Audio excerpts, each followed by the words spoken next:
Există posibilitatea ca tehnologiile de astăzi să-și însușească treptat modul de exprimare caracteristic fenomenului religios? Iată întrebarea la care își propune să răspundă acest episod. Salut! Sunt Irinel Bogdan și îți urez bine ai venit la podcastul Pune Suflet. Aici vei găsi experiențe relevante și cuvinte de duh ale unor oameni care îți pot deschide perspective noi în viață sau în afaceri. Deci fie că te străduiești să dai măsura potrivită la locul de muncă sau în afaceri, acest podcast este pentru tine.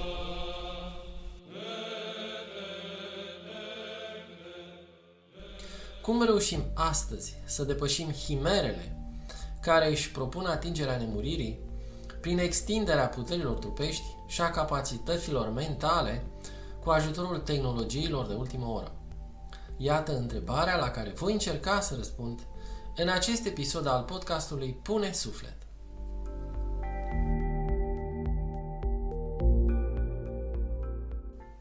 Părinții duhovnicești au subliniat în mod repetat ispita de a ne amăgi că putem fi veșnici în acest veac trecător, că vom ajunge să trăim ca și cum totul ar fi doar aici.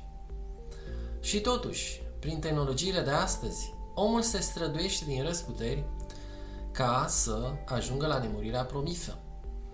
Pentru a nu cădea victimă regretabilei confuzii între chemarea lui Dumnezeu și chemarea acestei lumi, aflate sub stăpânirea legii degradării și a morții, este necesar să cunoaștem câteva aspecte esențiale legate de utilizarea tehnologiei din zilele noastre. Depersonalizarea omului. Astăzi este destul de evident faptul că tehnologiile, prin rezultatele obținute, pot modifica semnificativ natura omului și a lumii. Putem observa ușor cum simpla utilizare a unei bijuterii tehnice, un automobil de lux sau un device de ultimă oră, este de natură a schimba complet modul în care o persoană se raportează la sine însuși și la cei din jur. Omul, chip al lui Dumnezeu, devine astfel un vector experimental într-un demers ce presupune reconfigurarea naturii sale într-un mod artificial. Comunicarea considerată definitorie pentru om și societate impune astăzi din ce în ce mai mult conectarea la o rețea, ca entitate impersonală, reticulară, ca nod de rețea. Apartenența la rețea oferă omului o perspectivă nouă asupra lumii și vieții, în care totul e definit de o manieră conexionistă, aflându-se într-o mișcare și interdependență continuă. Această interconectare complexă, care pretinde că poate oferi confortul sufletesc și material omului, ajunge să ne ofere de fapt absolutizarea unei existențe tehnicizate, lipsită de orice exprimare personală. În acest fel, omul își pierde treptat capacitatea și libertatea de a dispune de el însuși și de lumea înconjurătoare, caracteristici rezervate exclusiv persoanei, făcând din tehnologie agentul propriei alienări. Deturnarea sentimentului religios, acapararea treptată a vieții cotidiene de către interacțiunea cu mediul tehnologic, înlătură posibilitatea omului de a se așeza într-o situație favorabilă unei vieți religioase. Resorturile profunde ale omului fiind de natură religioasă, omul neputând trăi în afara religiosului, atunci acestea sunt distorsionate. Se ajunge la un totalitarism al insignifiantului și superficialului, în care omul se raportează ritualic la mediul tehnologic, investit cu puteri sacre, bucurându-se neîncetat de beneficiile primite de către tehnologiile acestui mediu. Politica și tehnologiile devin cele două fețe ale aceleași monede. Autonomia unui om care nu își mai poate imagina împlinirea în afara suportului lor. Absolutizarea rațiunii computaționale și impunerea metodei bazate pe aceasta devin principalele mijloace prin care tehnologia se impune ca religia societății actuale. Ca nouă religie, tehnologia se impune în final prin absolutizarea celor trecătoare, înveșnicirea condiției umane prezente și dobândirea nemuririi promise în această viață.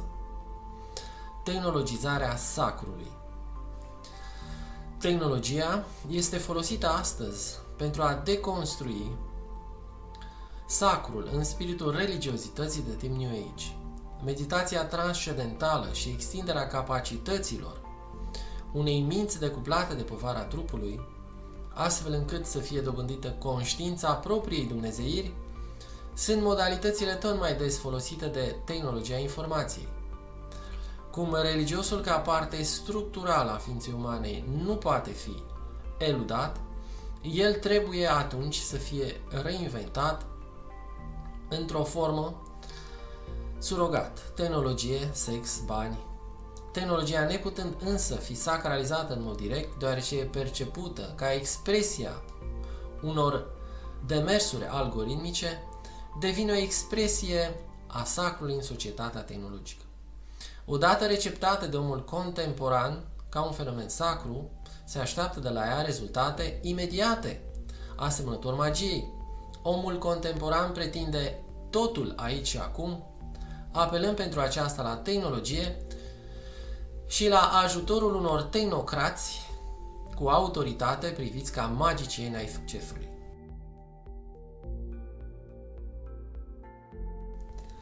Dacă ai găsit ceva util în acest episod, aș aprecia mult un click pe butonul like. De asemenea, dacă ai întrebări legate de acest episod sau de oricare alt aspect pomenit aici, îmi poți lăsa oricând un comentariu în secțiunea de mai jos. În acest fel, mă voi asigura că videoclipurile pe care le vei găsi aici vor fi cât mai aproape de conținutul pe care ți-l dorești. În continuare, dacă nu ai făcut-o încă, te rog să dai click pe butonul subscribe pentru a putea beneficia și în viitor de conținutul postat aici. Iar dacă dorești să afli mai multe despre activitatea mea, mă găsești oricând pe irinelbogdan.com. Îți mulțumesc pentru atenția acordată și te aștept cu drag la episoadele următoare. Doamne ajută!